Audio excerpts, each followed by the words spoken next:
going on, guys? Today I'll be doing part 2 of my Copart project about the Hyundai Elentra, which I bought from Copart. So it actually is done, and I just want you guys to see what I've done to it and how much it's cost me. So I'm going to put a description below on where I got the part and how much each part cost me. All right, so the Hyundai Elentra is ready, so I'm going to show you guys now. I see you guys see this is the Hyundai Elentra 2020 limited.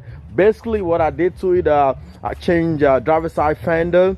That's the only thing wrong with the driver's side fender. Another thing, you can see how smooth it is, and you can see the color of the driver's side fender. It needs to be painted. It hasn't been painted yet, so that's what I did. That's number one thing I did to it.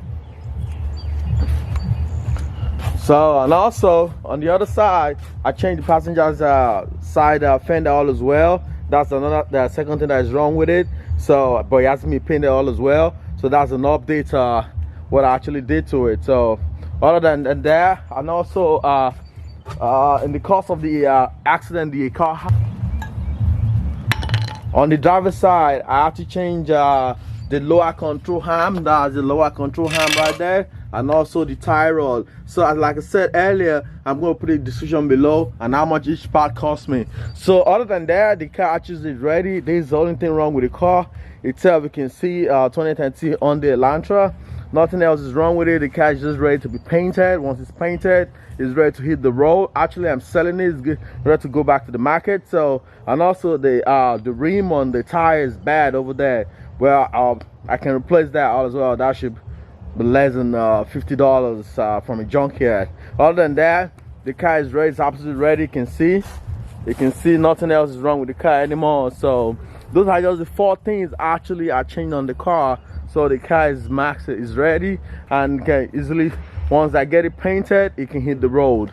Then I can go into the market right away. So this is 2013 on the Elentra. This is the update of what I actually did to it. So I'm going to put a description below what each part cost me, and the car itself, and the cost of painting. I'm going to put in because I have to get an estimate on how much it's going to cost me to paint that. So I'm going to let you guys know the update on the car. All right, so other than that, this is all I have to do for this on the Elentra. All right, guys, if you have any questions, you can leave a comment behind. Let's talk about it. All right, and if you're new to my channel, please kindly consider to subscribe. This is an update of the on the Elentra. All right, peace, and I'll see you.